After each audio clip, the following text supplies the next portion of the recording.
Hello, hello, guys. Hello. Hello. Well, cool. We got a few extra people on here tonight from the Platinum group. This is cool. Okay. There's Spence. Cool. All right. I think that is probably everybody. I thought we had one of the Platinum members was going to jump in here. Maybe, maybe not. Well, what's up, guys? Yeah, we doing Travis? Hello, hello. Thank you for somebody saying something. So I always Hey, appreciate Trev. uh That was John. Yeah, thanks, John. It's like this is so much better than the time I had to do the webinar to get to meet you guys, which was where I didn't get to see or hear a single voice. So I want to talk about awkward. Um, but guys, I have a pretty fun night. Well, I think it's going to be cool. So hopefully you guys agree by the time we are done with this. And this is, coming up on, I don't know, 3 to 4 to 5 weeks together now. And so I think it's time to, and I know some of you are just kind of jumping into this or have been, signed up a while back and are just now getting into it. But like, um, I think it's time we're going to go ahead and start taking a look at some marketing stuff tonight. And so, kind of how to start talking to sellers, start putting the marketing plan together. And so, but before I do that, let me just hear, does anybody have a win that they could share with me, please? Just anything. It can be personal, it can be business, whatever you guys would like. This is always just a fun way. Remember, I just like starting the meetings like this because it just kind of helps set the tone. It makes it like, cool, this like, good job type of thing. Does anybody have anything? Well, I guess I have a win. I have live CE for pharmacy and need 4 hours before the end of the year, and I've got 4.5 taken care of. So that's a win for the week. All right, man. What does that make like the end of your year easier or Well, I need 15 hours of CE credits a year okay. to renew my pharmacy license. Got it. So, Got it. and Cool, man. 4 hours have to be live. Okay. Yeah, that's fun. Yeah, we're like we were working on getting set up for foster care and like 36 of the hours have to be live for it. And it was like, dadgum, that's a lot of live hours. So cool. Chad, Lisa, or Leslie, sorry. Hey, what's going on? So I've been trying to, we've been trying to launch a little co-hosting business as well as part of our Airbnb business down in Kentucky. And I had a guy spent like an hour on the phone with him. He posted in the market that he was looking for a new property manager. So I reached out to him. We had like an hour long conversation. I had no idea what to do. Didn't have my pricing structure set up. So I'm like, hey, we're just going to wing it and see how the call goes. And surprisingly went really well. So I Okay. haven't completely closed him yet, but hopefully he seems like he might want to sign up with us. So he would be our first quote unquote co-host Yeah. client So in our current that's where market. you manage their Airbnb, right? Yep. So we would do everything for him and then take a percentage of like the monthly revenue. What's that? It's pretty high too, isn't it? So a lot of them charge, I mean, I'm charging a lot less than most, but most property managers will charge like 25% to do everything. But he yeah, we were coming in a little under to try to, get into the market and, get him signed on with us. And then hopefully the goal would be just kind of increase it a little bit over time, but Yeah. you got to So start somewhere. And if my property made 2 grand a month in an Airbnb, you would make five. Is that right? At 25%? Is that right? the math. 25% of 2 grand. Sorry, let's just say Yeah, it was a thousand yeah, bucks. yeah. You'd make 250? Yep. Dang, dude. That's Yeah, not at that price. I came in at like 15% just to try to entice him. Um, still not bad. we're already set up with all of our people down there, and so we would just have to roll him over to ours. But I would do like a sign on. So kind of how I'm structuring it, and this is going off a friend of mine that does it too in the Gatlinburg market. Is like a $500 sign on. So that way, because we're gonna have to redo the pictures, relaunch him, get him on our property management software and all that. So that would cover all the setup fee, and Yeah. then 3% after that So you of get you gross. get paid a little bit for your time of getting the sale too, type of thing, and then you got to do some work. So Yeah, Yep. essentially we'd have to redo his entire listing. So like all the descriptions, all the things. So Yeah, you that covers our can't time to do transfer that. anything. I wonder if there's any AI that can help with like Airbnb management, you know, Uh, like Yeah, so the software we use actually has an AI built into it. what So what is it? What do you we got? use OwnerRez. Owner res? Okay. I got Yeah, Buildium, but that's what more is it? Buildium. Buildium. Yeah. I've It's heard more that like one. property management though. It's probably not like Oh, okay. it's probably not like the Airbnb software, you Yeah, know. these are strictly short-term rentals, I believe. It's kind of how they're set up. Because like it'll communicate with your guests for you. You can kind of train it how you want it to speak, and it'll analyze your messages. So Yeah. you can just kind of we kind of have it prompt and Mhm. we have to okay it, but we do most of the guest communications for now. I don't I fully don't trust trust it. it yet. Ugh.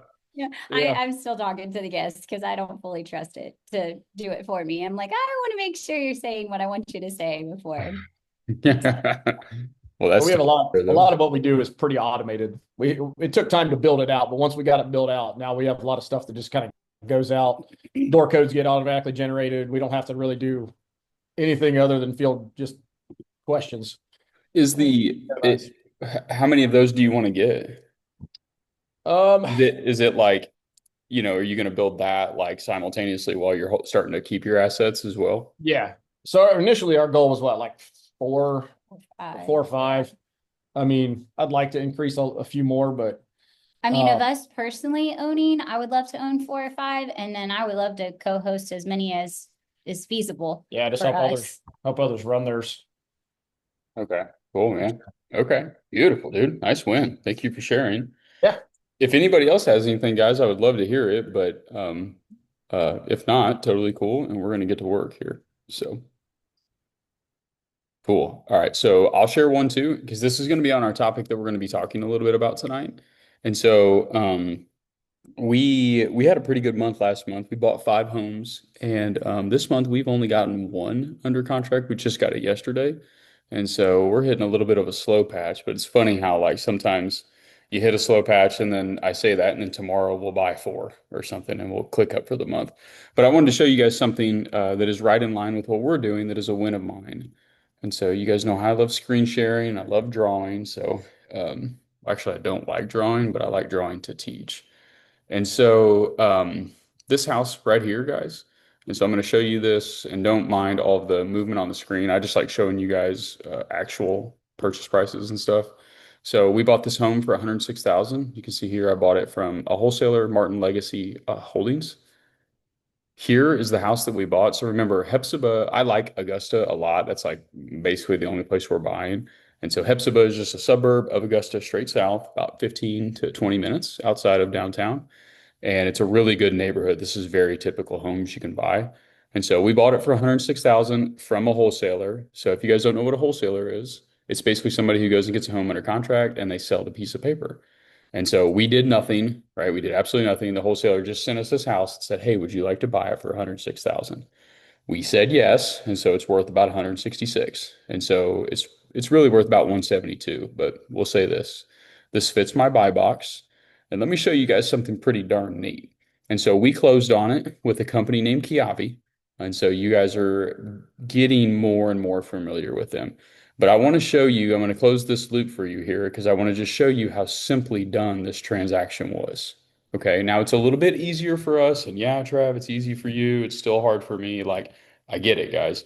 But like you can do this exact same thing, but it is probably a little bit easier for us, but the same thing can be done for you. So we bought it from whoever Martin LLC is, that wholesaler. We bought it for 106, it's worth 160. Those numbers check all day long. We bought it with Kiavi's money, so I didn't pay anything to close on it. I think we had to give Kiavi 4 grand to be able to close on it. And I just got this. So, and let me see when we closed on it. So we bought it 10/24. All right. So we just closed on it 3, 4 weeks ago. Um, and I just got this message today. We rented it out for 1,600 today. And so, and let me just walk through that one more time. I bought this house from somebody who brought me the deal that wanted me to buy it. And so these people want you to buy them too. Like they care less if it's me, they care less if it's you. Like they don't care. And so these wholesalers just need people like us to be able to acquire homes. And so I bought it for 106,000. I don't think we did anything. I don't remember what we did to it. Maybe we did a little bit of work to it, but I don't remember if we did. And we simply put our property manager, which is somebody like Chad was just talking about himself and his side business. Our property manager put a tenant in here for 1,600 per month. I believe our principal and interest payment is right around $1,000, maybe 1,100 for it. Excuse me, principal, taxes, and insurance, and it was rented for 1,600. So we'll do just fine on that. It's a $300 to $400 a month property, and you can see how all of that happened within 3 or 4 weeks. And so this property is now stood up. We have 60,000 in equity, so we get a net worth bump. My net worth went up 60 grand from closing on this home, and we are now making $300 to $400 per month in cash flow. And a wholesaler brought it. I did nothing. I talked to no sellers. I called nobody. The wholesaler called us. So I'm going to pause there, and I want to field any questions you guys have on this, and then I'm going to get into tonight's kind of like the stuff I really want to try to be pushing you guys forward with. Any questions on how any of that happened? I know that sounds like way easier than what it was. It's kind of that easy for us now. I know it's not that easy for you in the beginning. But does that make sense to everybody as a whole, or are there any gaps I can help fill? What made you decide to rent it? I'm sorry, Andy. What made you decide to rent it versus something else? Well, we have a property manager in the area because typically I always want to like owner finance them. But this property manager, get this, guys. So this guy's name is Mike Warren. He's out of Augusta. He has a property management company and he guarantees the rent by the third, whether the tenant pays or not. And the next piece of it is we tell him what we would like to have as rent, and then he builds in his fee on top. And so we're collecting 1,600. He is charging the tenant 1,750. And so he built his $170 in it. So that 1,600 is a true number that we get. And so to answer your question though directly, Andy, I wasn't out of pocket anything besides 4 grand. If I was out of pocket like 20,000 or 30,000, I would owner finance it so that I could get the down payment and collect that 20 or 30 back. Make sense, or any follow-up questions on that? That makes sense. Thanks. Okay. Yeah, my pleasure, man. Travis, how do you verify the condition of the home? Are you getting inspected prior to purchase, or how does how does that part of the process work? Yes. So the day that we would put it under contract with the wholesaler, we would build in a 3-day inspection period.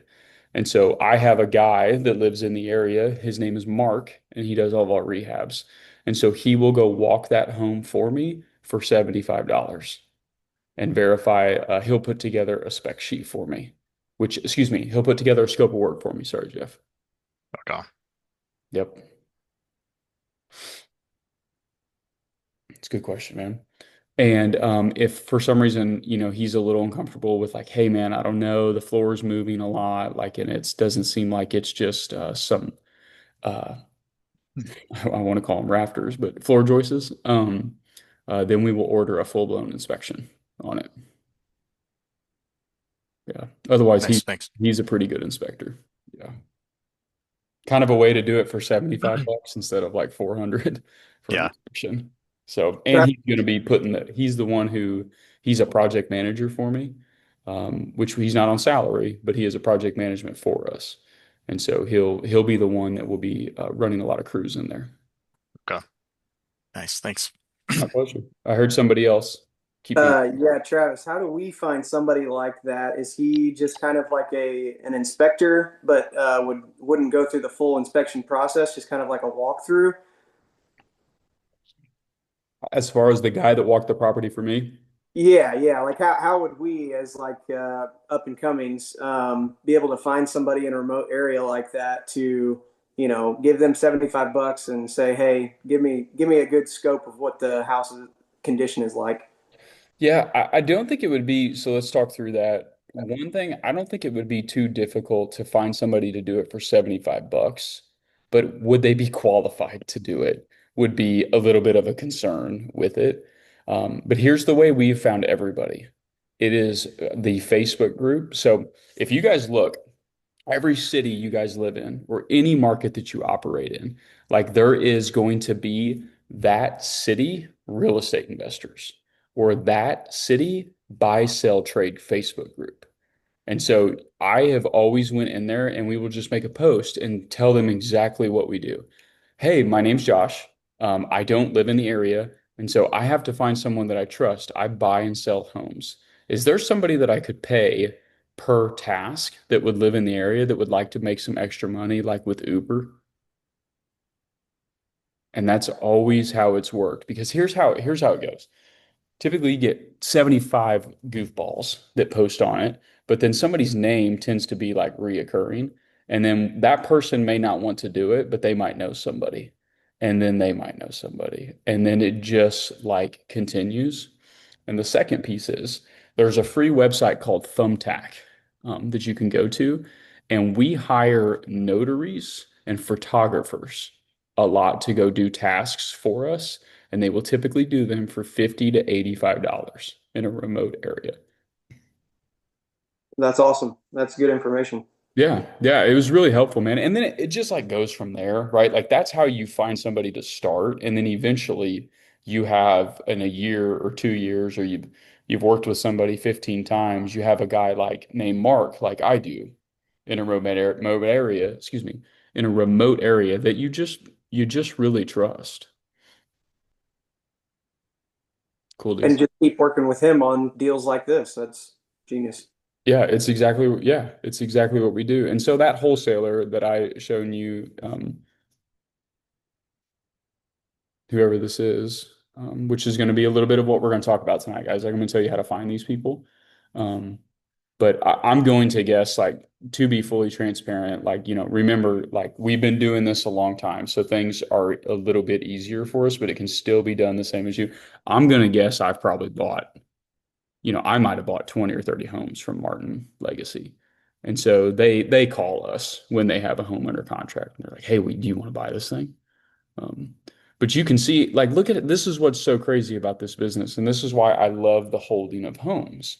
Like, think of how long we work at our W-2s, right? Because I came from the W-2 corporate world too. Like, think of how long we work to create 60K in equity in our 401s or our solos or our Roths or something. Like the this happened the day we closed on it. We gained the 60 grand in equity. And so and somebody brought that to us and said, "Will you buy the home?" Like you guys will have these same relationships over time. And they do exist in Marion County too. I've seen the wholesaling happen locally too. I just don't know who they are.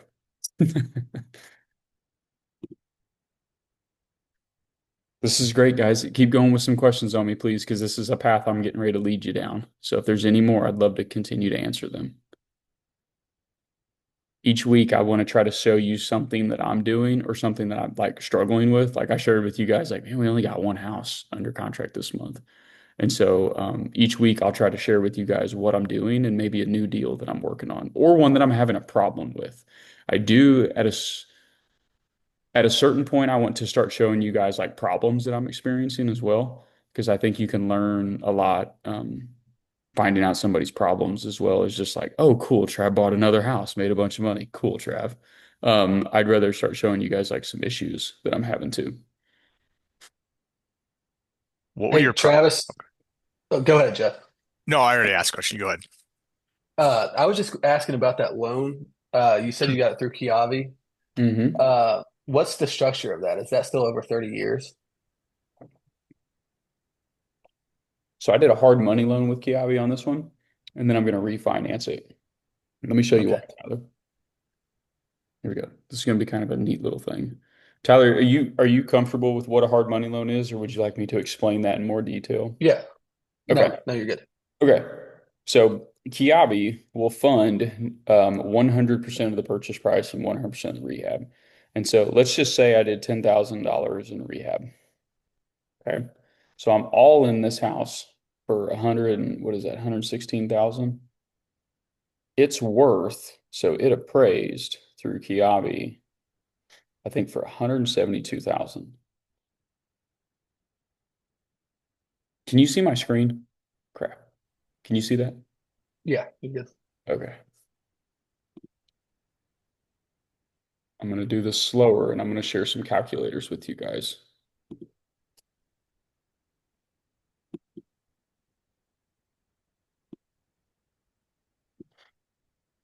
They go.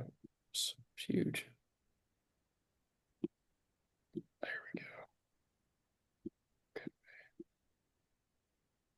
Okay.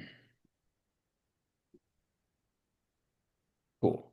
So Tyler, Kiavi, it appraised for 172 grand. Kiavi will loan me. So I did a hard money loan for 116 grand. So that means they gave me 116,000 to buy the home. So boom. We closed on it. I had to pay closing costs, so I had to pay about 4,000 bucks in closing. And I pay Kiavi, I think they're at like 9 or 10%. So I have to pay Kiavi right now on a hard money loan. I don't really know what that is, but 960 bucks, I believe, a month. Okay. In December, I'm going to refinance this. Is there anybody that would like me to explain refinance to them? Okay. You know what? I should just actually, I'm just going to start explaining things, guys, so you don't feel uncomfortable saying like, Trav, I don't understand. And so, guys, I purchased it with a hard money loan. Okay. This is through Kiavi. So same people you guys have access to. I've given you all they gave me a link to give you guys to be able to get the same like purchasing power that I have. And so they're counting us as like one entity within here. And so Kiavi will loan me. Now I'm going to go do a refinance. And so I'm going to refinance this home. It appraised for 172 grand. Kiavi will give me 75% of this.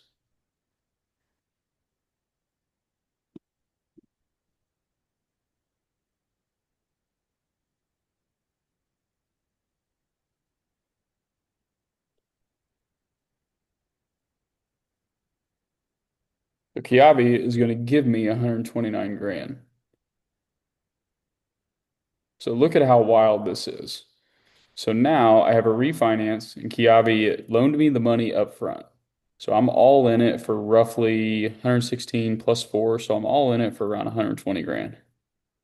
I just went and I'm going to refinance it in December with Kiavi. They've already appraised it for 172 and they'll give me 75% of that loan. And I'm going to get 129. Do you guys see how this deal is going to play out? I'm going to get $9,000 upon the refinance, and I'm still going to be cash flowing.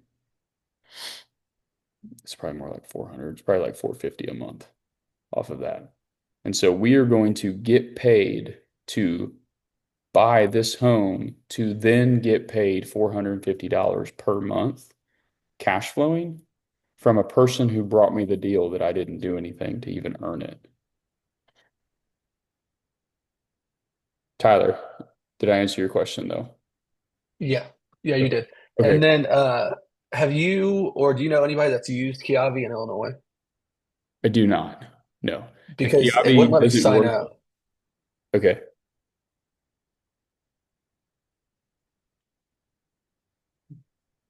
Let's do this one. Okay.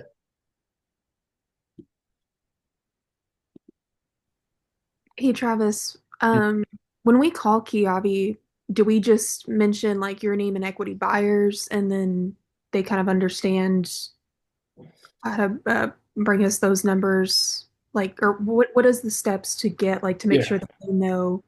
Yeah. It's this right here, Ashley. So Okay. what is Julius? So Julius is one of the founders of Kiavi, and so he just happens to be a friend of mine. We just met at a mastermind 9 years ago. And so that link right there, Ashley, go put in a dummy deal with them. And it can be, you can just put in like your actual house. It's not going to pull your credit. It's not going to do anything, but it puts you into their system and it tags you under my platform. And so you get my platinum status with them. And so you can get the same terms that I get. So, Interesting. Okay. yeah. So, mhm. Yep. I put this in the equity buyers training too, but it's like way far down in it. But just ask me for it at any time, guys. So Tyler, try this one. If this one doesn't work either, let me know if they don't do Illinois.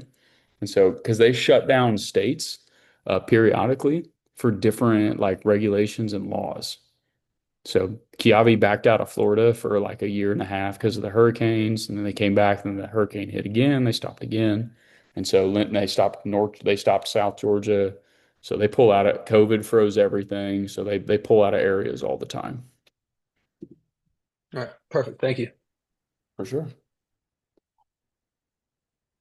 Spencer, I think this might be a pretty good play for you, as busy as you are at your office. So, did you catch a lot of that, of what I was saying there? Okay. Travis, while we're on the topic of the hard money lenders, did you drop that promissory note for private hard money lenders in the digital asset section? I don't know if I didn't. I'm just going to give it to you right now because I have this thing basically on standby. I use this thing nonstop.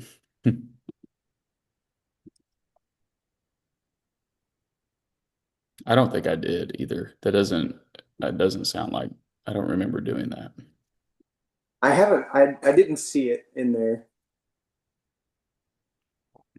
Yeah, let's give it to you right now. I'll make another note to do it. Okay. You gonna go show, was it your father-in-law or your uncle? Can't remember who. Yeah, it's my father-in-law. You gonna he's show looking him at deer camp? Do what? You gonna show him at deer camp? Yeah, I'm gonna give him the Yeah. triage and see if I can swing some dollars. Okay.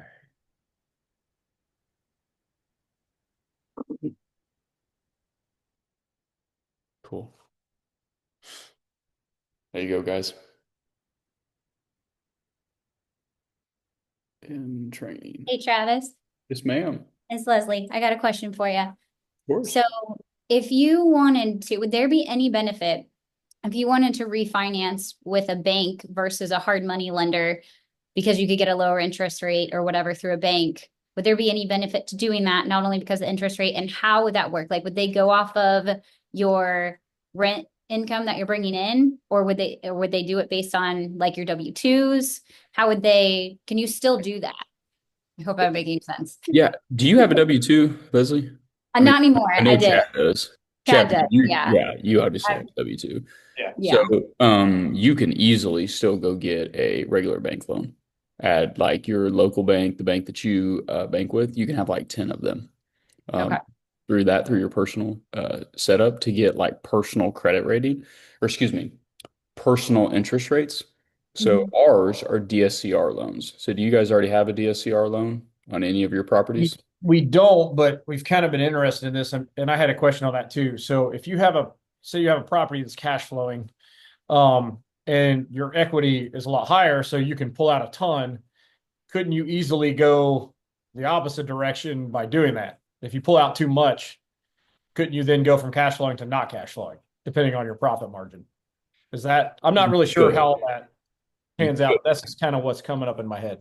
Yes. So sorry, man, I was delaying. I'm stepping on your words, but the answer is yes, you could, but a bank will not allow it. And so there is something called a DSCR, a debt service coverage ratio. Are you familiar with that term? Yeah. So it means that like it's typically like 1.2. So there has to be a 20% buffer on that. And so, excuse me, meaning that they won't over leverage you on that. So they're only going to give you 80% of like the principal and interest payment through a loan. And so that's why high interest rates can really like damage cash flow of properties. And so the SCR loans are 1.2, and I'm going to guess your bank is probably 1.2 as well. And so you really couldn't ever, technically, you can't really ruin your cash flow in it. You can either break even or still make a little bit on it. A bank won't let you over leverage. It'd be pretty cool if they would, but then we just get it. Then we would all just get, oh, I'm not going to over leverage, and then 2008. Didn't do it. would happen. Okay, so to that, would that be a more, because we've been talking about this, like we have an investment loan on our short-term rental, pretty high interest rate on it. So would it make sense to do a DSCR loan on that? Do you mind sharing the numbers with me and I'll look at it? Yeah, Okay. What do you owe? we owe 220, I believe. Oh, it's Probably like closer to 210. 222-ish, I think, is what it's down to now. Okay. 222K. And what's it worth? They appraised it at 375. 375. And what do you roughly make monthly on it? Oh, We're kind of breaking even right now. Yeah, we're breaking even on our payment. Between our utilities and We'll probably pull in at the end of the year. We're close to, I think we'll be around 45 for the year, be in our first year in gross revenue. About $4,000 though. I mean, yeah, it's done really good. So you're looking at it from a different standpoint because an Airbnb is almost looking at it from a point of like you live there because you pay utilities, insurance, right, upkeep. You incur a lot of different things. Like, and we're looking at that right now with some of my Airbnbs where it's like, how much are we actually like? How much am I actually making? Because it's great that we'll get these $3,000 pops, but then I see like internet trash. Right. New dishes, like soap, and it's like, how much are we actually making on this, or should we just rent it out and it be steadier? And so we're trying to figure that out right now. But let's just see what this would look like. So most likely, and this is what's nice about like the Kiavis and the Lending Ones of the world, they will just give you like a free quote like within like 12 hours or 24 hours. So, like a bank, it just takes like forever. These guys have like software systems, they have the AI tools, and they're investor owned. So they just take different risk standpoints of it. So, okay, anyway, 375,000 is what it would appraise for. Times 0.75, you would probably get that out of it easily. And so you're looking at, they would probably give you a new loan at a 281,250. And we just got 7% on this. And so it's 360 months, which is 30 years, guys.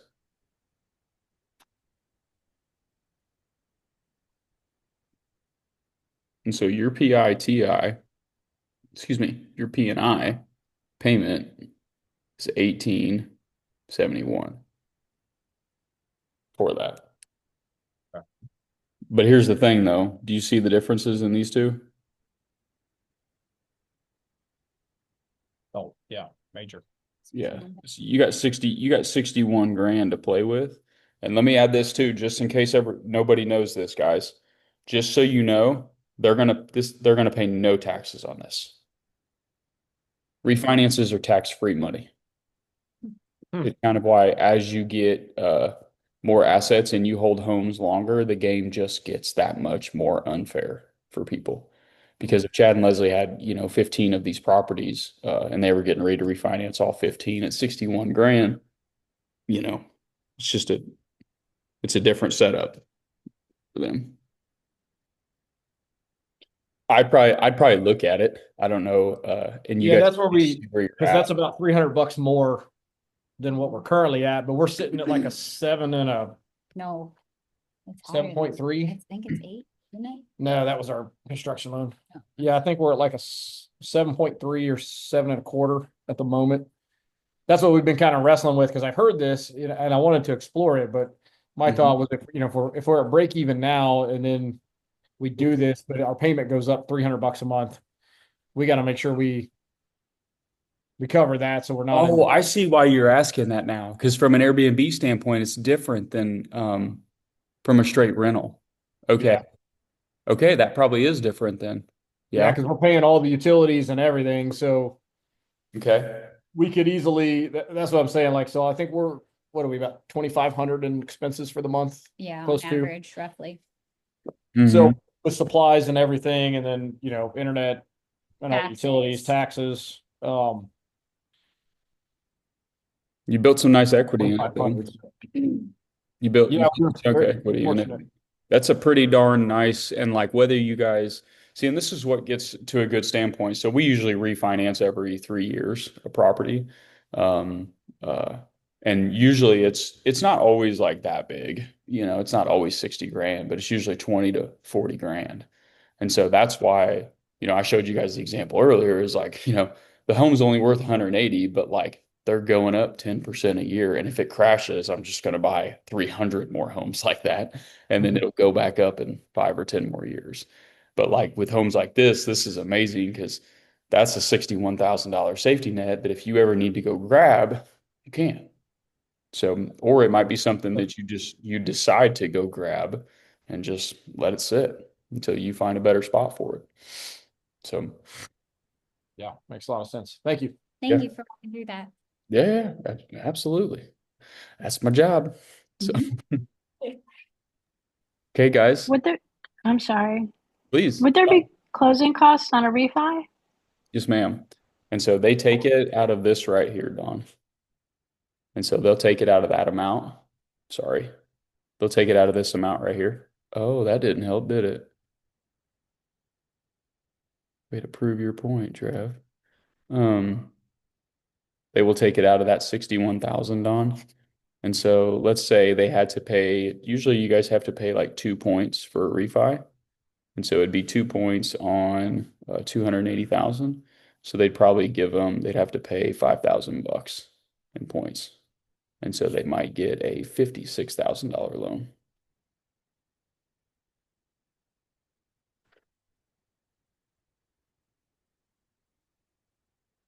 Yep. Nice thing is they don't make you pay them out of pocket. They just take it out of your loan.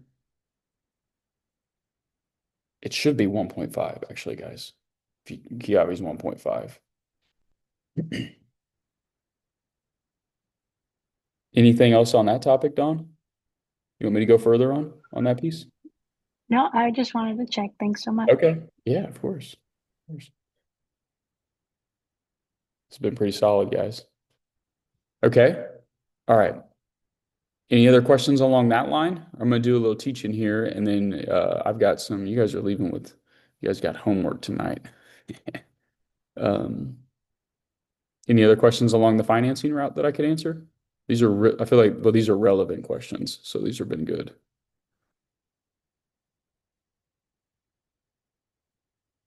Okay.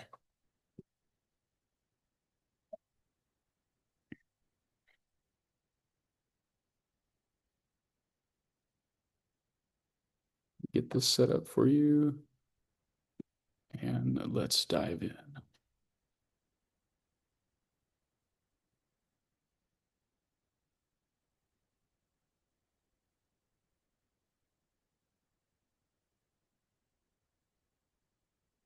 All right, guys. So what I want to talk about tonight, I want to talk about marketing. Okay. And so marketing is basically the ability to be able to get the seller to raise their hand to say that they want to sell their home. And so where you guys are at in this training process is you're all still relatively new, but I'm just going to kind of keep pushing y'all along. And my hope is that like something I teach on, I always hope that it hits every one of you, in the chest. But my goal is that like it really hits one of you tonight. And so every night, truthfully. And so I hope it hits all of you, but hopefully just one of you really need to hear something that I say. And so tonight I want to talk about marketing. And this might be too quick for some of you. And if it is, just enjoy. Like just there's no rush with any of this. But there's two ways that we think of marketing. And so marketing is advertising, right? You guys get them in the mail, right? Like how many of us have seen our Domino's pizza ads like that you get in the mail? How many of you have seen Mattress Firms that things that you get in the mail, right? Subway, I use those when I actually get those in the mail. And so because it works, marketing just works and it makes the customer take action. And so for you guys, the action that you want to take is to market to a homeowner to try to buy their home. And so what the end of this is going to look like is I'm going to have you guys go build a marketing plan. Now, I'm not going to ditch you and no, I am going to go have you do it on your own, but I'm going to give you tools. I have training, I have all kinds of stuff. But I like giving you guys activities to go do on your own, and then you bring them back to me and let me review them because it tells me kind of where you're at in this process. And so I like to always be doing this because it like helps me kind of like spot check you guys um, on like where I could focus more on for you guys. So that being said, let me unlock this door. One of my contractors just got here, so let me unlock this for him.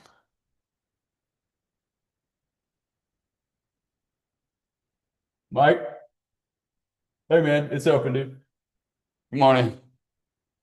Okay. And so when it comes to marketing for sellers, so you guys have seen the Cashflow Hunter AI tool. So I'm not really doing anything with that tonight, but I'm going to guess most of you can understand you can do a whole lot of damage with a tool like that. And so, but you can incorporate that into your marketing. You cannot, that's entirely your guys' choice. I'm gonna let you guys build that around. So, two forms of marketing. The first is you either have time or you have money. You have one of the two. Okay. I know there's a little bit of a gray area, but let's just stick with like you either got time or you got money. And so we either have time to be able to call or text people. There's many more, but I'm just going to talk about two. You can either call or text people. Okay. Or you can do that for free, right? You guys all got cell phones. I know we all got those. And so you can call and text people and be able to generate offers to buy homes, or you can pay to advertise and think sending direct mail, which I showed you guys last week using the tool, or you can run PPC ads. There's many more, yes, but I'm just going to talk about two tonight. And so you can do one of the two things. And so if you guys don't have money, the thing I want you to do is I want you to think about how you can use your time. So let me give you an example because like I'm just going to call Austin out because he's in college. And so he should be broke, right? You better be broke because I bet we all were. And so you should have no money and you should only have time. And so for you, Austin, I know your setup's a little bit different with dad being your partner and stuff, but like if it was like I'm using you as an example, Austin only has time, zero money. And so for him, some of the best things that he's going to have to do is he's either going to have to drive for dollars, he's going to have to call expired listings, he's going to have to call you guys and see if he can be an acquisition agent for you. He's going to have to do all of the grunt work that it requires to buy homes for a $0 marketing budget, which strictly requires time of his. Okay.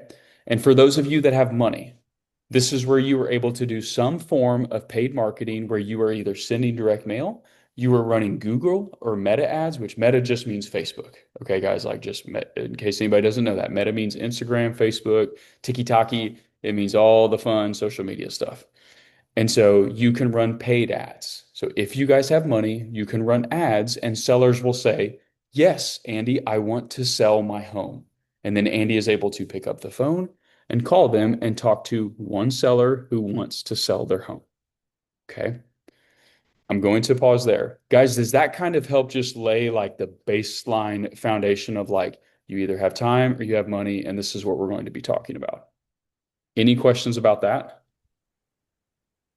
How much, when you say you have money, how much money are you talking for a effective marketing budget? Typically $500 a month. Okay. Okay. Starting. Okay. Like, I mean, I prefer 2,500 a month, but like, you guys aren't my guys that are doing 2 and 3 deals a month, right? Like we're looking at building your guys' real estate company. And so I prefer you around $500 to $1,000 per month. Okay. Cool. All right. More questions on that. That's a good one. I never thought about that. Okay. Next, let's talk a little bit more about paid marketing because when it comes to time, there's just the ROI is infinite, right? You get a deal, you make infinite amount of money. But when it comes to a paid form of marketing, from an annualized standpoint, we want to make 4 to 10 times the amount of money that we invest. Okay. So marketing is strictly an ATM. Okay. You may not put the dollar in and get the dollar out same day. Typically, you get it out within 3 months. And so in Jeff's example, let's say he invested $6,000 into marketing over the course of 12 months. Jeff should, at a minimum, plan to make $24,000 to $60,000 minimum. Okay. So many of you know that have already done deals. You know that's probably 1 or 2 homes in 12 months. Okay. Not a lot, but not bad, right? You put 6 grand in, you got that out. And that just continues to increase. You do 1,000, it's the same thing. It is 4,000 to 10, it's 4,000, 10,000, and it just continues to increase from there. Okay. That's the marketing spend. Now, the action that I wanted you guys to do, I'm trying to read my junky notes here. So we had a funeral today, and so I didn't get I had to prep while I was in the car. So hitting bumps was not effective for my handwriting. But the thing I want you guys to do is to build a marketing plan for where you're currently at. And the reason why I introed this with money or time is I want you guys to kind of like choose one that's best for you. You either have the money or you have the time. And I want you to build the marketing plan. And so inside of the equity buyers training, guys, like to kind of make this a little bit easier on you, because I'm not just going to tell you like, go do this. You've never done it before. Bring it back to me. Good luck. Inside of the training, there is I did a marketing training and I have it from a $0 budget. There's like 15 trainings. I have it from a $0 budget to a $250 budget. And then I have a 250 to 500. I have a 500 to 1,000. I have 1,000 to 2,500. I have a 2,500 to 5 grand, a 5 grand to 10, a 10 to 15, a 15 to 25. And so I've put in there about 40 different ways that you can market in there and run marketing campaigns and run marketing ads. Okay. And I want you guys to go put together what plan best suits you. And I'm about to come back to wholesalers. Okay. So just stick with me. But that's the one thing that I want you guys to go do for me. After you've watched my training, I want you to sit and I want you to think about what works best for you. You can Google it, you can chat GPT it, you can jump on YouTube, totally cool. But like, remember, the toughest job and why it pays the most is thinking. Okay, so try to sit in just a little bit of time by yourself and like think about the plan that like would work for you today, just today's plan. Okay. And this is where if you get hung up and you're like, Trav, I have like absolutely no idea. Cool. Bring it to the next call. Let's talk about it. We're going to have a call tomorrow at 11 a.m. unless I shoot a big buck because I'm going in the morning. We'll have a call at 11 a.m. tomorrow.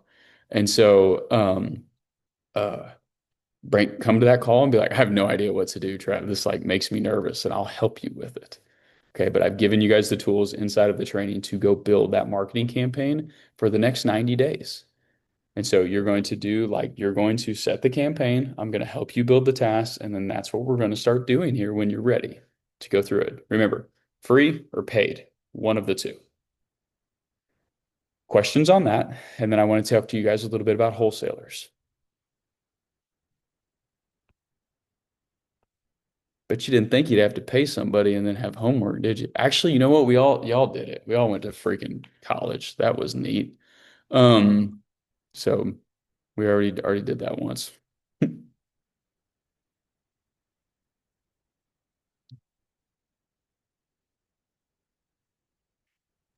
Everybody feel okay? I actually got a question. I just thought about something. Please. So with me and my dad with this marketing plan, we've been talking with obviously Jared and figuring out the PPC, but kind of where my head's at is I don't know what my dad said for amount, but I think like 3,000 to 5,000 for marketing. But then the problem is he doesn't want to spend that right away when we have no experience, like for example, cold calling. Mm-hmm. So what do you suggest for that? Yeah, I mean, I would love you to call 500 sellers first and then start ads. That would be my ideal thing. And because 450 of them are going to be like rough calls, but you're going to get really good by the 500th call. And so, and that takes no time, man. That's probably 10 days. To do. That's 50 calls a day. Like that's a cakewalk to do. And so that just know that's my preference. Look, PPC is so effective. I mean, you guys have sat on some of the platinum calls, and I know you hear So guys, Austin has jumped in. They had a personal thing they needed to address with me, and so they sat in on a platinum call. And a lot of the guys in there run PPC, and he has to hear what these guys are making off of their ads. And I mean, it's 50,000, it's 115,000, it's 75,000. It's like these, they make a lot. And so PPC is an extremely attractive way to buy homes because it's ridiculously on it. But when you're brand new, you're not as good as them. That's how it is. And so they're just very good home buyers, and they do it for a living. Like they don't do anything else all day. They buy houses and they make deals, and they're really good at it. And so, but if you go call 500 people, you're going to be fantastic at buying homes, and you're going to have a lot of confidence. So that's my 2 cents, man. And your dad, I think your dad's right. So Yeah, and that's kind of where my head was at too. That we're gonna start cold calling and see where it kind of takes us. So yeah, I saw you guys got the tool. So like, start there, man. That's a really effective. I mean, that thing works. So just yeah, I've been work it. playing around with it all day today. It's been fun. So Yeah, just keep playing, man. I'm gonna keep coming out with different training videos on it and stuff because I feel like that's gonna be like my goal over time is, if I'd had 2 years with this tool, like I'd just show you. I think you guys could make plenty of money with a $150 a month tool. yeah, I just don't have the experience with it yet, and so, but I'll get there with it. So, okay, more questions on that? Building your marketing plan. Cool. Okay. All right. So, for those of you that have money and have time, let's talk about that for a second. Okay. This is where, excuse me, have money and don't really have. I don't know what I'm trying to say. Let me tell you guys. Let me just show you guys. So, the next piece of this is some people, whenever they first start, okay, this is for my folks that and I'll talk to Spencer for a second. Spencer is a really, Spencer, you're not a doctor, are you? Or are you? Are you a doctor? No, I'm a physical therapist. Okay. Okay. So Spencer has a really good, just highly demanding job. And so for Spencer, and so like I've had, quite a few buddies like this. One of my buddies is a surgeon in town, and like it's ridiculous what they have, the hours they work. But I love what I started this whole call with, guys, which is wholesalers. Okay. And I don't want this to take away from what I just told you guys to do, because I started this call by saying like, hey, look how easy this was. I bought this deal. I did this. I rented it. It was so easy. And that came from a wholesaler. So I don't want that to be like your golden goose here. I still need you to do these exercises because I still want to transform you into a certain type of investor. And then if you choose to exclusively work with wholesalers, so be it. But I still want you guys to become very solid investors along the way. And so the way to find the wholesalers. So how does this process start? This process is very similar to what Josh and I were talking about. Josh, are you still on here? Yes, I am. Did I lose him? Okay. So Josh, when you and I were talking about, think back to the thumbtack or the post in the Facebook group on how to find the person to go to the home to inspect it. Wholesalers operate the same way. So all of you have buy, sell, trade groups. These are Facebook groups, okay?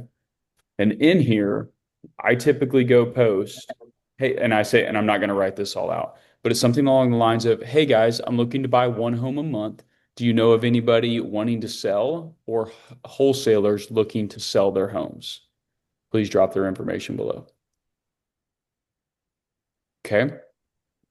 That's one group. The next group is, where is somebody? Let's do here. I'll do a local one. So this is one that I used to be a part of, is St. Clair County, REIA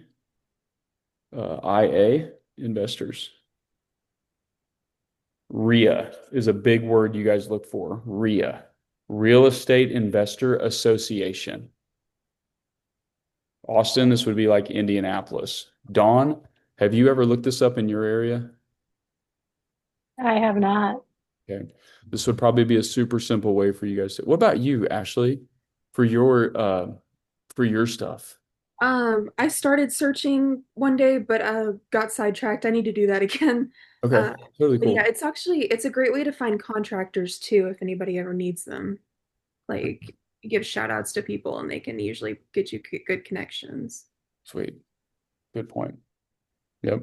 And so, guys, that's two of the easiest ways to be able to find it. So usually if you live in a big metro, okay, like a big city, there might be like, you might get like 100 people tagged on this thing, okay? And you just are gonna have to sift through it. And so, but how do you sift through it, Trav? I'm glad you asked. So you have a list of 100 wholesalers. And so what you simply do is remember how I told Austin to call 500 people and he'd be a pretty decent buyer at that point. Not as good as what I'd want him to be, but he'll be all right. And so you call these 100 wholesalers and you say, hey, my name's Travis. I was looking to buy a home this month. I typically buy like 3.2s, 1,400 square foot. Do you have anything you're looking to sell? And just wait and see what they say. And if they say yes, be like, all right, cool. How do I look at that?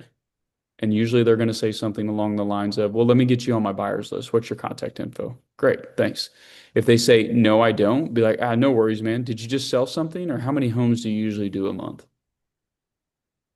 And they're going to tell you. And so if they tell you 4, cool, you know you need to follow up with them every week because they're buying about a house a week. If they tell you 1, then I'd probably only follow up with them once a month.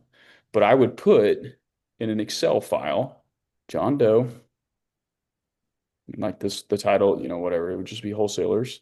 And then it would be 1 deal in St. Clair County, which would be my area that I would want to invest in. And then I would call the next person. Hey, Sarah, do you have any homes that I could buy? I saw you were tagged in my post. I'm looking to buy another home this month. It's a 3.2, 1,400 square foot is my ideal. Do you have anything at 70% ARV? And you just work your way down the list.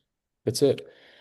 And so once you guys work your way down this list, if you have 100 people, you're going to end up with a lot. But this is where these people, so now you have John Doe, you have Sarah, you have Ashley, you have Dawn, you have all of these different wholesalers that are looking for buyers. And just to be clear, you all are buyers, in case you didn't know this, myself included. And so every time these people get a house under contract, they are desperately looking for you, desperately looking for you. Okay. And so they will be calling you now that you have reached out to them and they know that you may buy their home. And so what this enables you to do is now you have people bringing you houses that you can buy and deals that you can simply evaluate.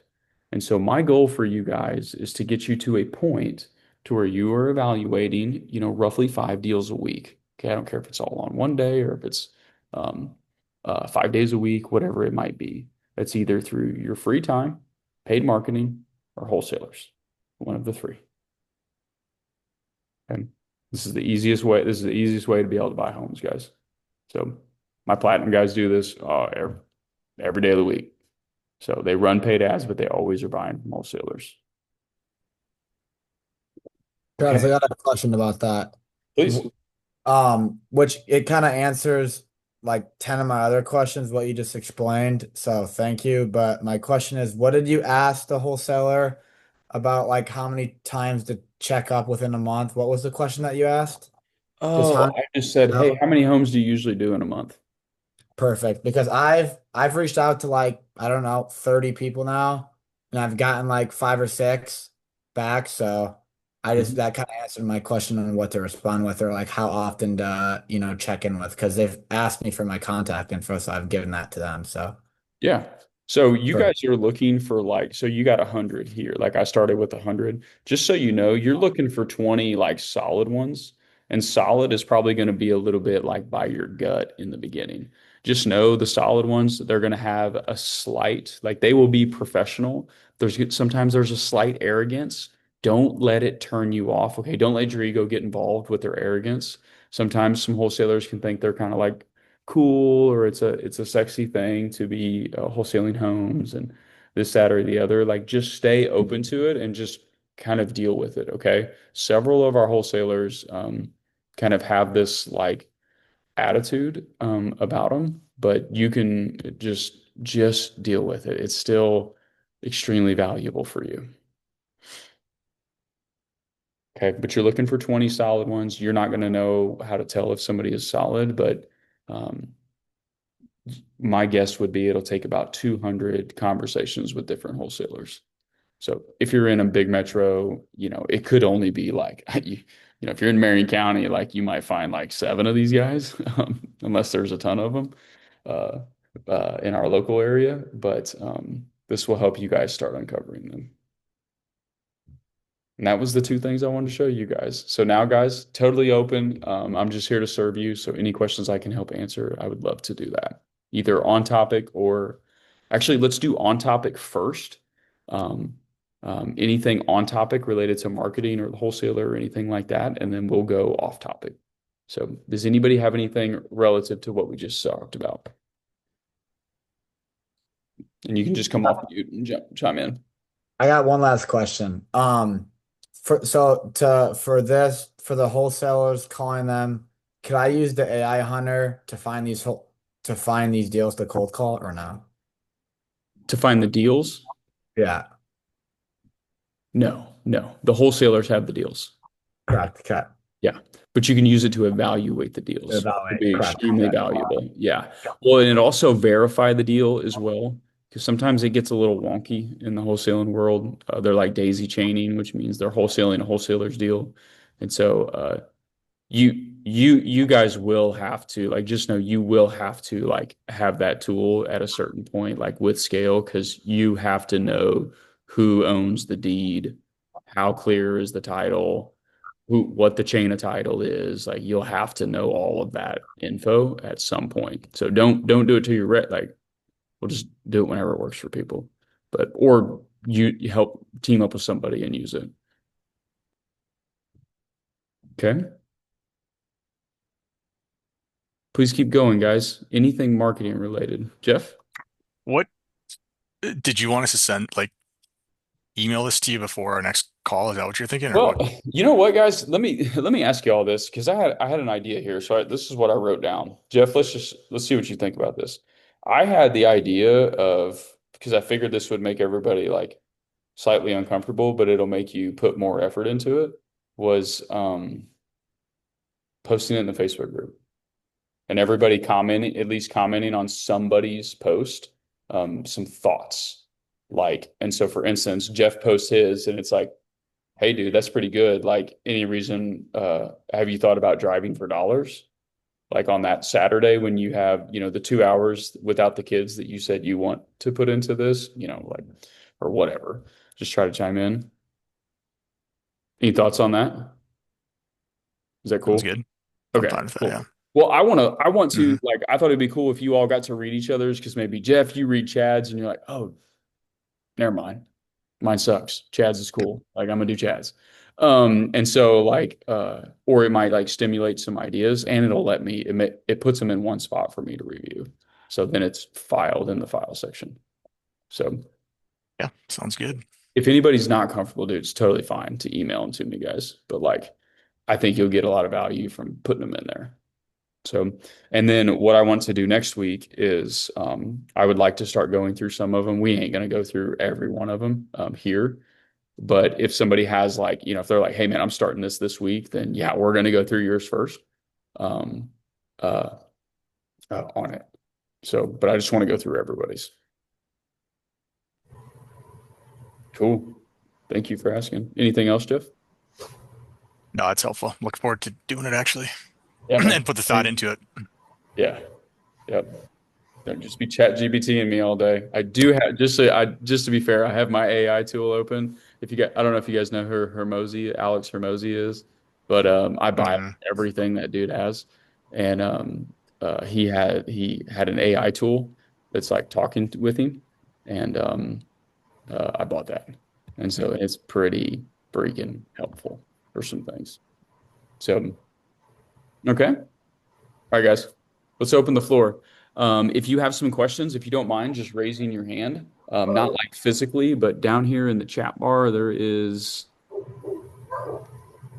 somewhere you're able to, Marvin knows how to do it. How'd you do that, Marvin? What'd you click? React? Yep, it's the React button, guys. Click React and it'll let you do it.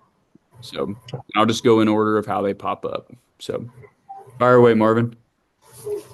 Hey. All right. So, hey, everybody, I'm Marvin. I actually am one of the wholesalers that he was talking about. And I just came across this deal that I'm trying to get across the finish line. I'm thinking that I can maybe use that hard money loan to get it for myself. I don't know if I can share my screen. Can I share my screen on my phone? Ooh, I don't know. Let me see. Try. I know you can on your laptop. Is that working? Yep. Okay. So can y'all see these numbers? Now we can. Yes. Yep. Okay. So yeah, it's a huge deal. There's a giant spread on it. I'm kind of intimidated by it, not gonna lie. But I kind of want to keep it for myself if I can in any kind of way. I just want to kind of run this by you and see, you know, what kind of ideas you guys have about it. Okay. Go ahead, kill your screen and then let me Okay. let me put some thoughts on this on paper real quick. Thank you. All right. So you might have to pull it up on your end. Marvin, what's the purchase price? For me, the purchase price is $275. We got it under contract at $275. Okay. And I saw some arrears on there. Yeah, the reinstatement is $51K. But is that included in the 275? So that's we're gonna buy it from the heirs of the house for 275, right? So the But arrears the don't matter. reinstatement just for the house altogether is $51K. So is it Just to get the 51,000 more than 275 or not? no, that's on its own. That's separate because it's in foreclosure right now. Okay, cool. Good deal. All right. Repair number. What's the total repair number? We're estimating like 50,000, but we could be wrong with that. That's kind of in the air right now. Okay. It's still So pretty we early need to on. verify that. Yeah. You have photos? I do have some photos Okay. from realtor.com. Oh, really? Like, is it listed? Yeah. No, it's pre-foreclosure. I got a hold of the people. The father died. He's got 8 kids. I'm working on getting all these 8 kids to sign. Okay. I got 6 of them, so I'm right there. But I got to work on getting the heirship established, and then they got to go to probate. And then once they get awarded to the kids, then I'll be able to pop up with the contract. Hey, I already have the Yep. ownership of all these heirs. Hey, you got 6 pieces of it too. So if you can't get all of them, let me know. You can do partial buys of that. So Okay. okay. But all right, an ARV, so after repair value, what's it worth when the repairs are done? We've got it at 571 through 588. I had my realtor buddy run comps on it, and she says 600K is a solid number. But I'm trying to be a little conservative because our first deal, kind of scared. That's huge. All right. So 275. Let me run some math.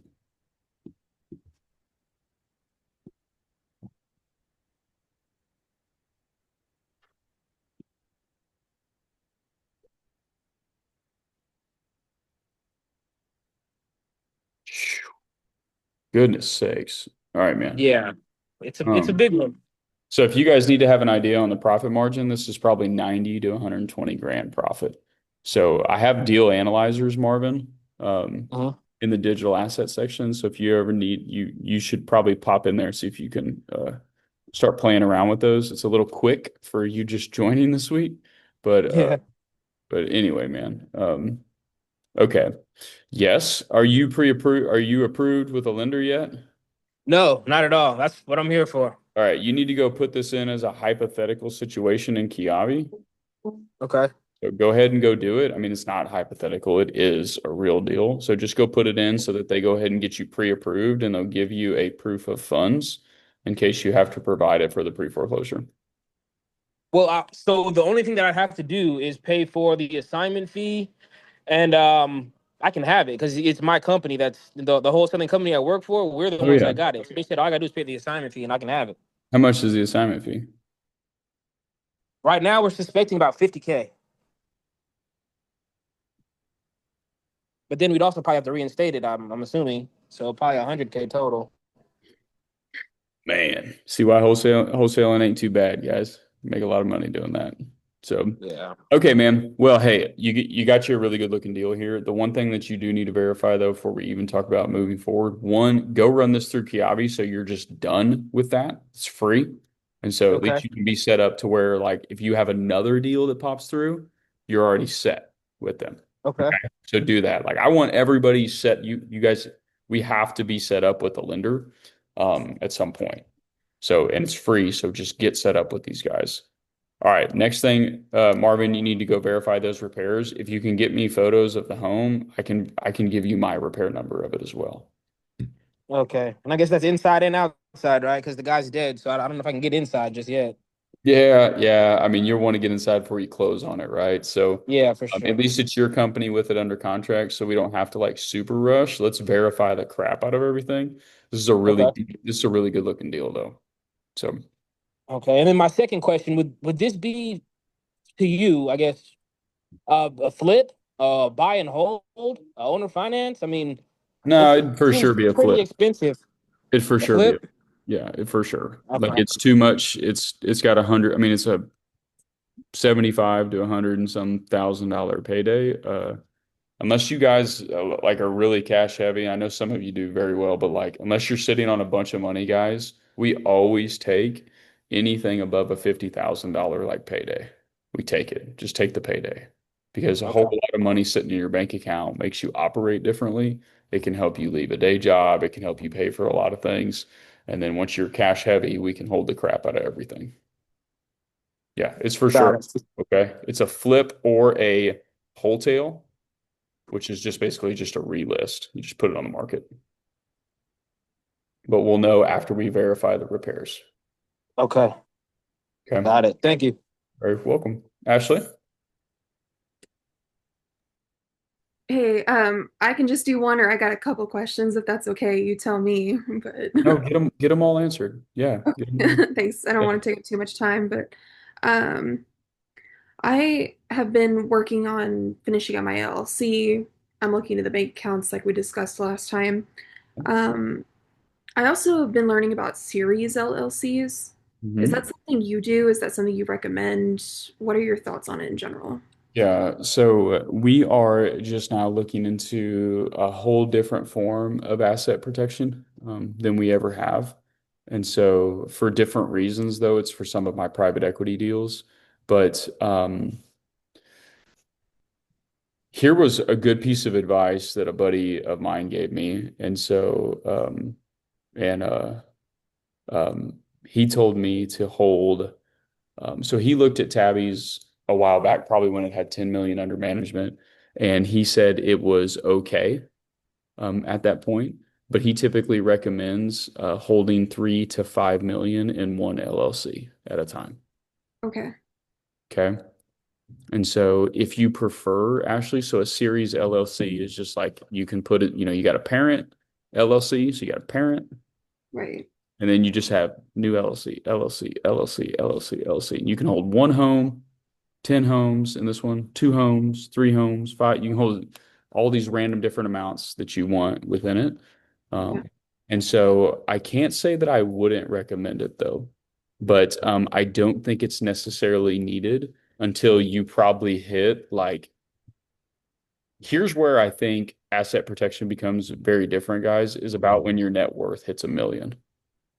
Okay. When it hits 1 million, then you got a lot to protect. Not that 100,000 isn't a lot to protect, not that 10,000 isn't a lot to protect, but this is where like you can start to develop a target for certain things, and like a tenant can Yeah, and I'm already compete with there. you. And so you might want to start looking, um, um, at certain ways to protect more things. And that's really just starting to understand like deep, keep, grow, protect. and that protect piece is tough. And so, Ashley, you probably need a general liability policy. Do you already have that?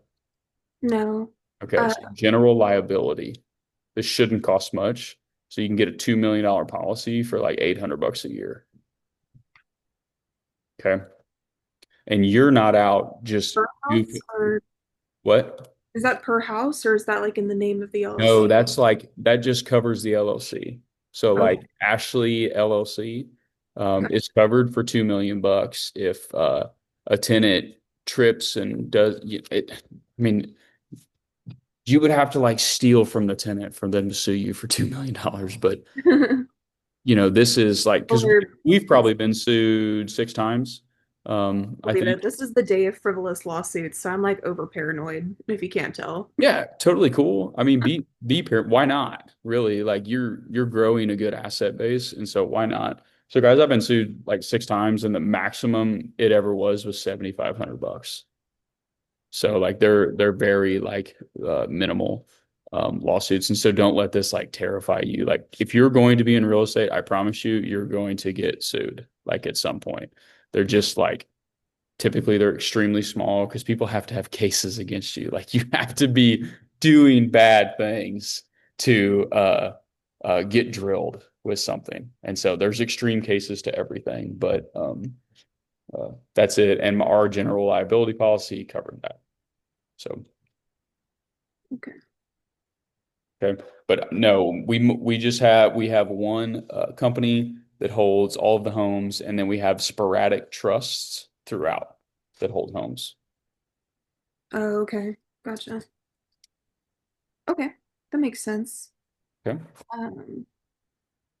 And the downsides to doing series, I would assume, is that you kind of have to keep all the finances separate, is my understanding. It's a lot of work. Yeah. It's taxes. It is It does cost a bit more money. Yeah, I mean, it does cost a little bit more money, but like there's benefits that go into it. But typically, in my opinion, you get into series LLCs, like it's so hard to say because it's so like, what is your risk tolerance and what do you feel is risky and what do you not feel is risky? Right. But I usually see series LLCs in multiple businesses and in family banking. And so family banking is usually 50 million and above. And so like a family is worth 50 million and above. And so they break out these heavy companies and they have it to where the company that is actively company facing, you know, is only worth $1 million and everything else is hidden behind it. So, okay. Gotcha. Yeah, a little bit too detailed of an answer. One of my buddy. Oh, I love it. Well, I work with a family office, so I raise capital for a family office. So a buddy of mine is from India, and his name's Pradeep Tatalini. And if you guys go to my Facebook page, you'll see some of the deals that we have put out, and they're wild. And their family is from Austin, Texas, and so they have a family office, and you can look some of their stuff up, and it's incredible what they dadgummit. I was going to post this on YouTube, guys. Now I can't. I'm gonna have to figure out how to delete that part of it. Anyway, they do things very specifically for certain reasons. So thank you. Mm-hmm. While we're on the topic of insurance, I have been having a really frustrating time just trying to acquire landlord insurance. I've called at least 10 companies, and only 2 of them have even bothered to willingly give me quotes. Like everyone else is just like, sorry, we're not insuring homes in Texas right now. And I'm like, seriously? Do you have any thoughts or companies that are? Yeah.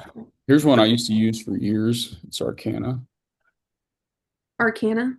Yeah, they're repless. And so now you can call in to the company, but they're like repless, so they're much more affordable than other insurance companies. Okay.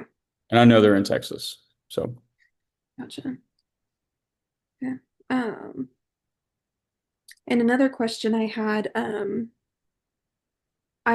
am an unusual case where my journey, as you know, did not begin with necessarily finding properties, but it began with renovations. I started in a weird area. So really that's kind of where my headspace is at right now. And I was wondering, did you have any sort of system or thoughts on like kind of an order of operations of renovations. For example, like I've seen some people where they'll even come up with a list of like, okay, I've got to get the, framing done before the drywall or like the electrical. Like, do you have some sort of cheat list that you would be willing to like share with us or something on renovation projects?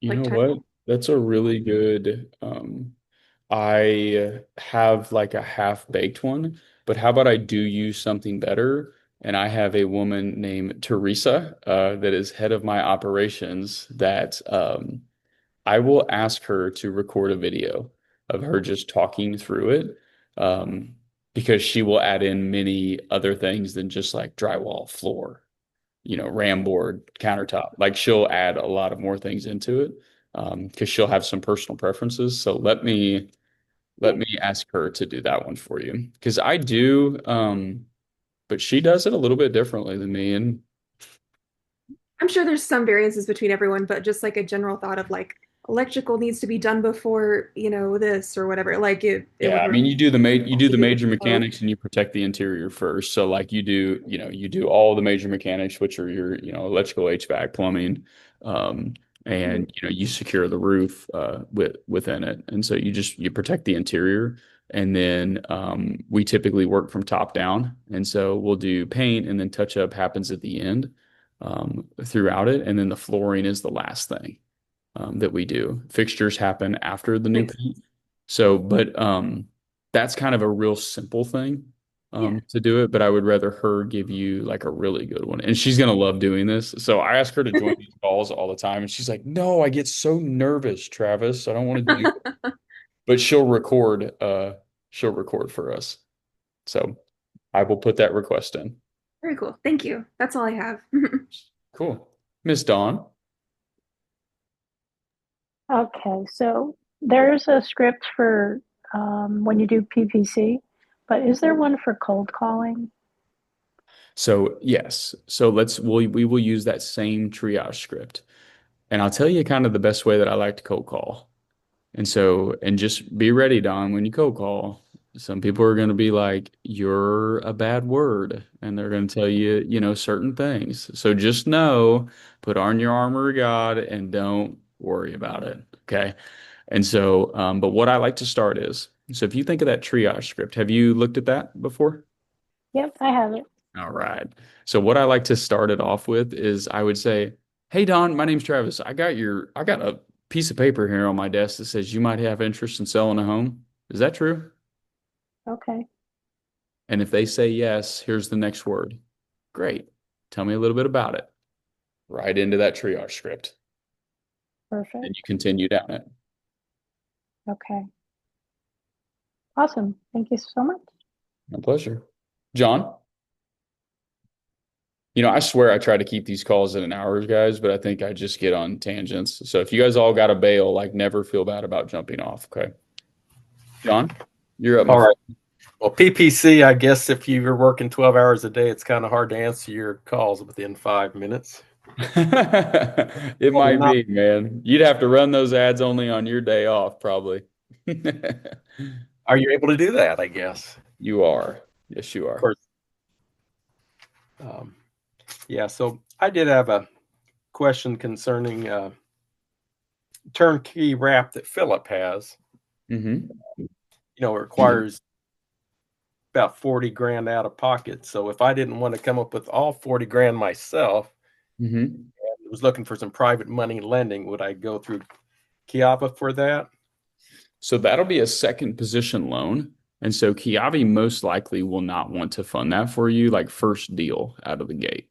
And so you would want to simply raise that either from somebody in the group or from somebody outside of the group, which would be like through your personal Facebook. And I can definitely help you with that. Okay. Okay. So are you under contract to buy his deal, or are you guys still? I remember we were texting about this. So yeah, not under contract, but within the next couple of days, probably. Really? Congrats, man. Okay. Feel good about it? Like it? Yeah, a little bit hesitant, but good because we're after building that monthly cash flow to come in. And let me drop this in there just in case for some reason this works for you guys. you can always fund it yourself, John, and then go raise the money as well to give you more time. So for those of you guys that have money, like I don't want you guys using your capital, but sometimes if you just have like in this example, like this is a simple deal, right? It's already done. You just buy it, you make money. And so, but you can put your money in and then go raise it from somebody else, and it will give you more time to be able to do this. So for people that get HELOCs on homes or investment properties, like it can be an easy way for you. And so, John, keep using me throughout this, but also, so Philip was an apprentice of mine, and he's a friend of mine as well. And so you can always ask him anything about this. So, and he's raised, I bet he's raised 5 to 6 million in his career as well. And so, something we should probably start looking at then is like you starting talking about you raising that money to get that. So, cool, man. Congrats, dude. That's exciting, man. I'm so glad that worked out. That's awesome. Yeah, it would have worked out better if my credit was a little bit higher. Hey, what wouldn't, man? There's always something drilling us. So, we can't have it all, John, can we? So, not all at once. Anything else, my friend? During David Goodall was sharing his, wholesale on last Thursday's call. I like that one. Just to be clear for everybody to hear that one. That's a good deal. So I think he dropped that in the Facebook group too. He did, yeah, for somebody to pick it up wholesale. Yeah, I like that deal. So I know Michael. So Michael is my dispo and acquisition guy. Like we're looking at that one. So don't let me get in your guys' way. I'd rather if somebody in here wanted it, I won't buy it. We'll buy a different one. But I like that deal. That's a clean house. I think that's a close, and you relist it on the MLS. I don't think you do any work on that one.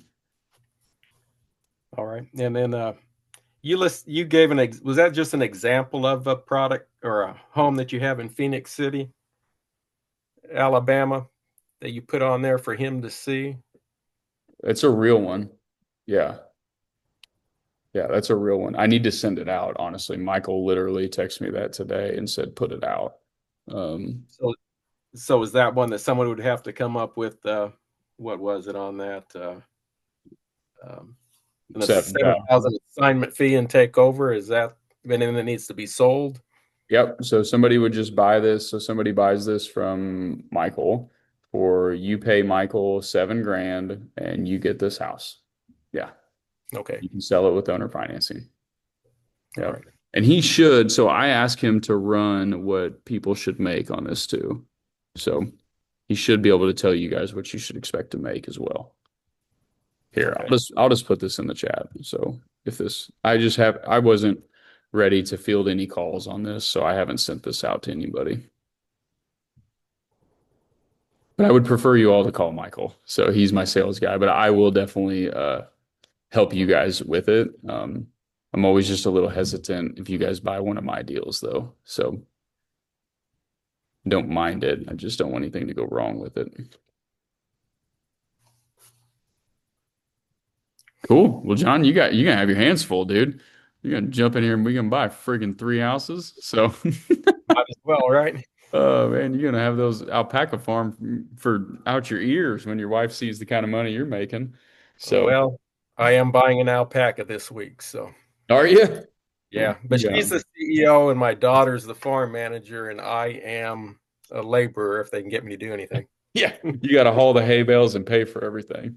So yeah, financier, most definitely. Yeah, I'm a stay-at-home dad, and then I'm supposed to make all the money too. So I don't, I'm not sure how that works. All right, Tyler or John, I'm sorry. Are you good, man? Before I move on, I am good. Yeah, I've got a son that's a stay-at-home dad, so I was going to ask him if he was interested in real estate investing. So, hey, man, get him on here once with you. Let's see if we can get him hooked. Yeah, he runs his family. Dave Ramsey, his wife's in the military, so we've got a grandbaby, the third she's being induced on the 24th. So Congrats, first, man. first grandson. Woo! That's a proud grandpa there, dude. That's cool. Got an 8-year-old granddaughter and a 2-year-old granddaughter and a little guy coming. They spent 3 years in Spain, so that's why the big gap between the two daughters, because they that's a man. couldn't have any babies when they were over there. I bet you're glad back here then. Yeah, but they're in San Diego across the country, so it kind of makes it kind of tough. Oh man. Well, darn. Well, congrats, John. And let me know, if you need any more detail on any of this stuff too. Like I know I'm talking a little bit, not exact specifics for you, but it sounds like you're in a pretty good spot with these. But if you feel like you're not, please just reach out to me and let's make sure like you get in a good spot with this. Okay. Okay. Cool. Tyler? Okay. Yeah, I've just got just a marketing idea, and I mean, just shoot it down if it doesn't make sense. But on those mailers that you were talking about, is it possible for me to just put a QR code to my website where they fill something out rather than putting my number on it and then they just call me, randomly? Yes, but you do want your number on it too. Okay. You want both. Okay. So great idea. And it works really well. I'd kind of like to take a look at the website. If you don't mind sending that to me sometime or dropping it in the Facebook group, I'd like to see the website. And the website will be just fine, but you do need an option for them to call you or text you, because if they are super motivated, they're not going to your website. They're going to call you. The website will be used for verification. The motivated people and the ticked off people are going to call you. Okay. Yep. Yeah. It's a great idea, man. All right. That's all I got. Cool, dude. Good luck, man. I saw you got the tool. So hit me up if you need anything on it. Okay. Cool. Chad? Leslie? All right, I want to circle back to Marvin's deal that he was talking about earlier.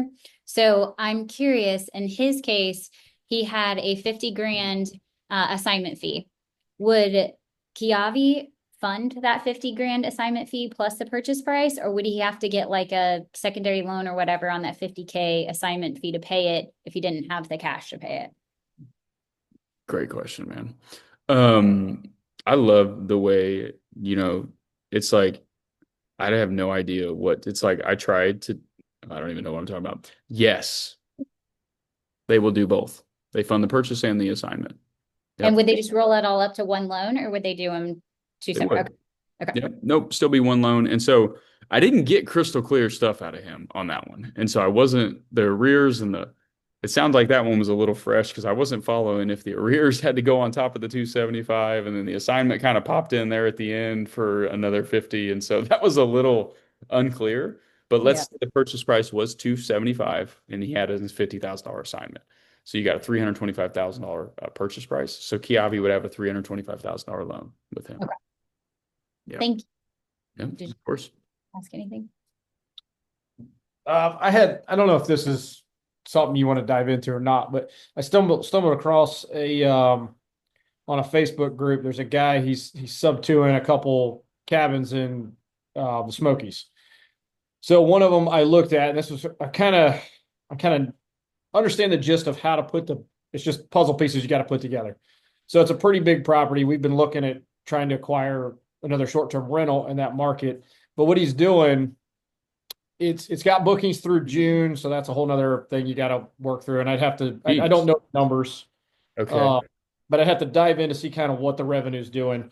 But essentially, he's doing a first and second position. So his first position, he's asking the ARV 770. He's asking 570 first position.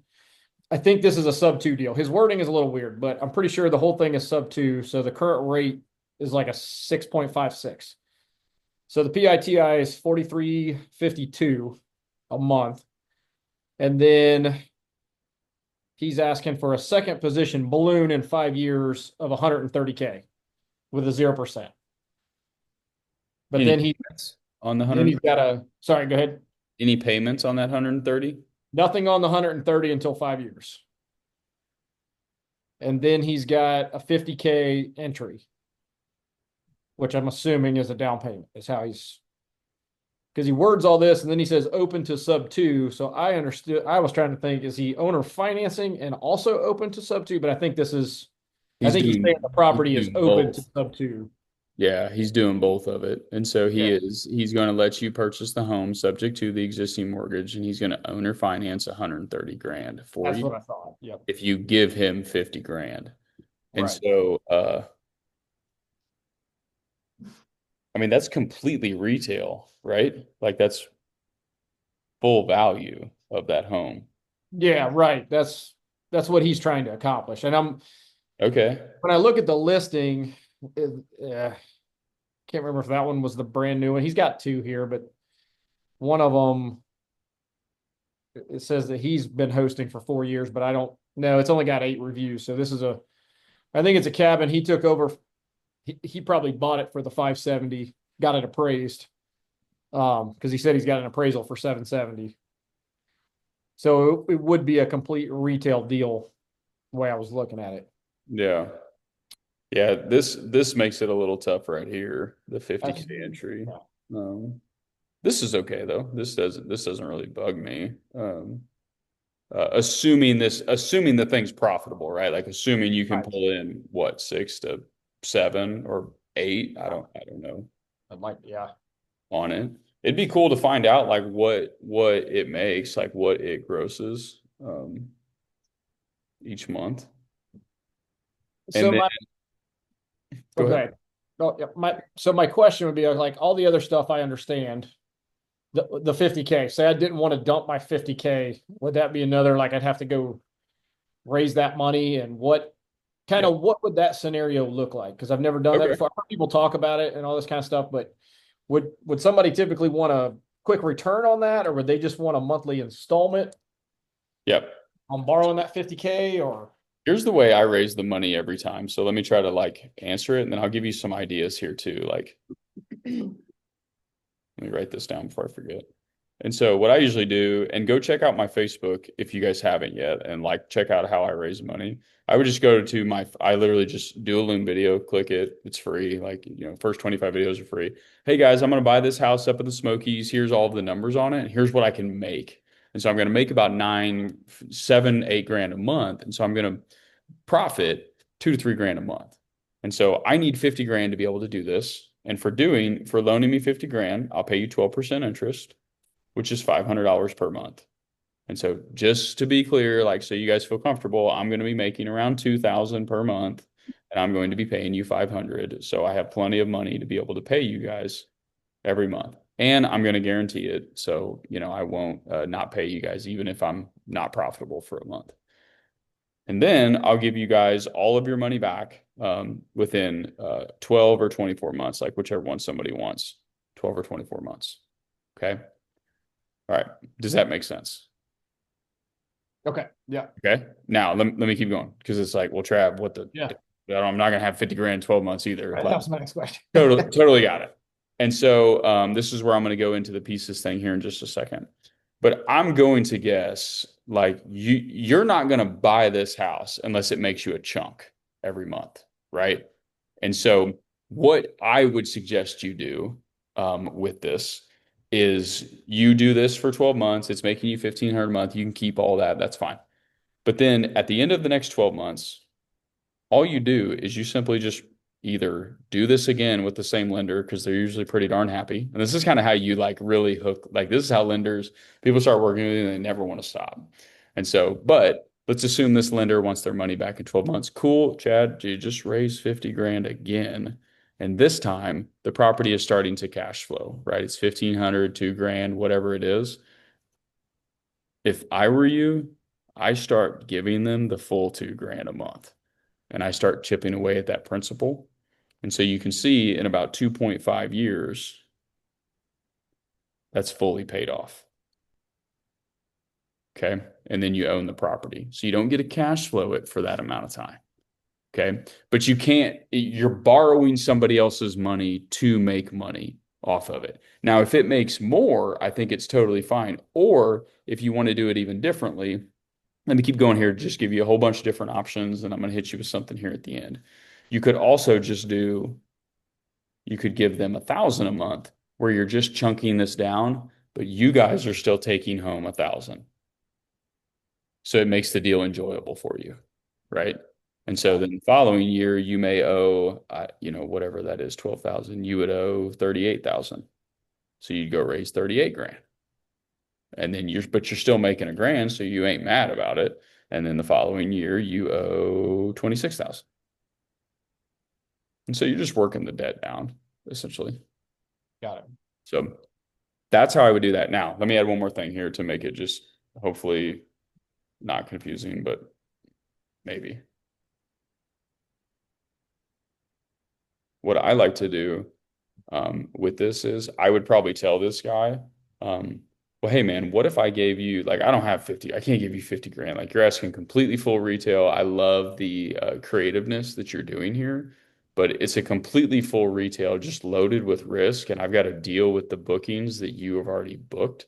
So I don't have like the ability to increase, make more money here through my skills. What if I still gave you this 50 grand, but what if I just gave it to you in $2,500 per month increments? And then this is a way that you could maybe go do the deal, use the cash flow within it to be able to strictly pay him so you don't have to go raise it. This is a tough deal, man. He's asking for a lot here. That's a lot. Yeah. This is like, I don't love this, but like these are some scenarios that you can use to maybe, like, if he, the next time you talk, if he's like, man, I want 50, but like I know I'm asking for everything, I'll do 25 or something. Then maybe these are some scenarios like, okay, well, hey, like, honey, like, let's just give him all the cash flow for 10 months. Like, we can do this. That's worth it to us. Yeah. Or it's worth it to go snag 25 grand from somebody in the group, us, or somebody else on it as well. So, but that's a few different ways that you could do that.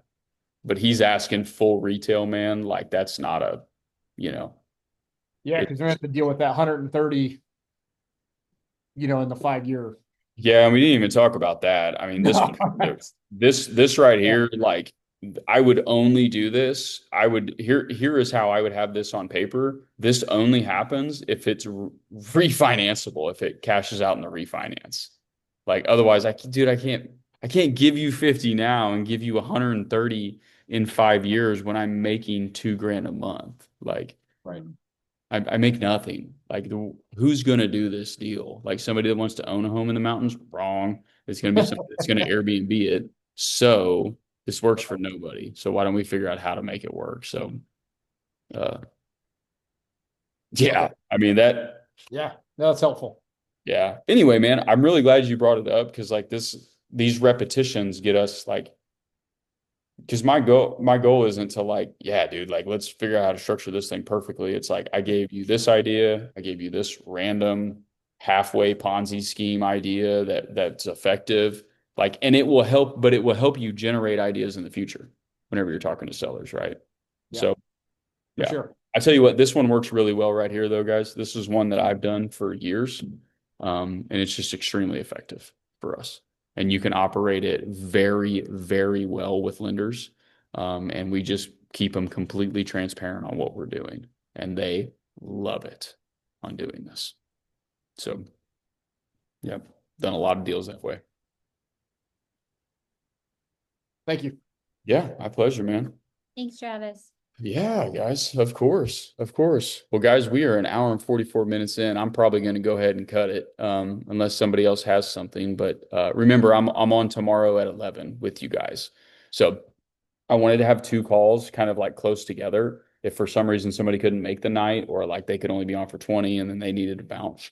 And so I don't think we're ever going to get this call done in an hour. So I might I'm contemplating adding another evening call on here, because some of the legacy people are kind of like popping back in here sporadically. And so just know I might add another evening call for you guys, and we'll try to like split y'all out a little bit.